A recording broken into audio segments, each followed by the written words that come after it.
Welcome viewers. आज मैं आपको क्रेडिट कार्ड के बारे में बहुत ही बेनिफिशियल इन्फॉर्मेशन बताने वाला हूं कि आप अपने क्रेडिट कार्ड को कैसे इफ़ेक्टिवली और एक फ़ायदेमंद तरीके से यूज़ कर सकते हैं। तो सबसे पहले जिनको नहीं पता कि क्रेडिट कार्ड क्या होता है, मैं उनको कम समय में समझाने की कोशिश करता हूं। तो क्रेडिट कार्ड एक शॉर्ट टर्म फैसिलिटी होती है जो कि बैंक्स हमें देती है, जिसके थ्रू हम कुछ गुड्स या कुछ सर्विसेज परचेस कर सकते हैं ऑनलाइन या ऑफलाइन। तो व्यूअर्स, जो बैंक हमें ये सर्विस दे रही है कि हम गुड्स और सर्विसेज परचेस कर सकते हैं क्रेडिट में, तो ये सर्विस इंटरेस्ट फ्री सर्विस रहती है फॉर शॉर्ट टर्म पीरियड से अप टू 50 डेज़। इसका मतलब ये है कि हम अप टू 50 डेज़ तक इस सर्विसेज को अवेल कर सकते हैं बिना किसी इंटरेस्ट के। मैं आपको एग्ज़ाम्पल के थ्रू समझाता हूँ कि कैसे हम क्रेडिट कार्ड को यूज़ कर सकते हैं for interest free for up to 50 days. Suppose आपके पास एक क्रेडिट कार्ड है, जैसे कि मेरा सबसे पहले क्रेडिट कार्ड जो था वो SBI का क्रेडिट कार्ड था, जो कि मैंने 2017 में लिया था, जिसकी लिमिट मुझे 50,000 की मिली थी। तो सपोज़ आपके पास भी एक SBI का क्रेडिट कार्ड है, उसकी लिमिट 50,000 है। अब आपका जो बिलिंग साइकिल है वो है 1 जनवरी से 31 जनवरी।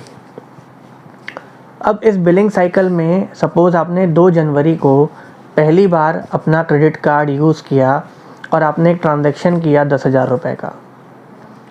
इसके बाद 15 जनवरी को आपने एक दूसरा ट्रांजैक्शन किया 15,000 रुपये का, और आपने 30 जनवरी को आपने एक तीसरा ट्रांजैक्शन किया 20,000 रुपये का। तो टोटल आपने 10,000, 15,000 और 20,000, टोटल आपने 3 ट्रांजैक्शंस किए, जिसका टोटल अमाउंट हो रहा है 45,000। अब बिलिंग साइकिल आपका ख़त्म होता है 31 जनवरी को, और इस बिलिंग साइकिल में आपने 3 ट्रांजैक्शन किए 45,000 रुपीज़ के। अब आपको इस 45,000 को तुरंत पे नहीं करना है बिलिंग साइकिल के बाद। क्रेडिट कार्ड कंपनीज़ आपको 20 दिन का समय देती हैं after billing cycle to make the payment, जिसे हम कहते हैं ड्यू डेट। इस एग्ज़ाम्पल में अगर आपका बिलिंग साइकिल 31 जनवरी को ख़त्म हो रहा है तो आपका ड्यू डेट होगा 20 फरवरी। मतलब आपको उस 45,000 रुपये को 20 फरवरी के पहले पे करना है। तो अब इस एग्ज़ाम्पल में जो मैंने आपको दिया, जो आपने ट्रांजैक्शन 2 जनवरी को किया था 10,000 रुपये का, उसके लिए आपको 49 डेज़ मिलते हैं अप टू 20 फरवरी।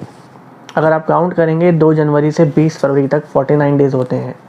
तो मतलब आपने 10,000 रुपये क्रेडिट कार्ड के यूज़ किए।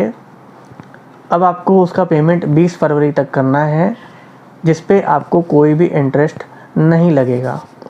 इसके बाद जो आपने ट्रांजैक्शन किया था 15 जनवरी को 15,000 रुपये का, उसका पेमेंट भी आपको करना है 20 फरवरी तक। तो अगर हम 15 जनवरी से 20 फरवरी तक काउंट करेंगे तो ये होते हैं 36 डेज़। मतलब 36 दिन का समय आपको मिलता है कि आप बिना किसी इंटरेस्ट के उस 15,000 रुपये को कंपनी को वापस पे कर सकते हो। तीसरा ट्रांजैक्शन हमने किया था 30 जनवरी को 20,000 रुपये का। इसके लिए आपको मिल रहे हैं 21 दिन। मतलब 21 दिन में आप अगर पेमेंट करते हैं तो इसके लिए कंपनी आपसे कोई भी इंटरेस्ट नहीं लेगी। तो ये तो बात हुई कि अगर हमने समय पे, मतलब ड्यू डेट के अंदर अगर हमने पेमेंट कर दिया अपने आउटस्टैंडिंग अमाउंट का, तो हमें कोई भी इंटरेस्ट नहीं लगेगा।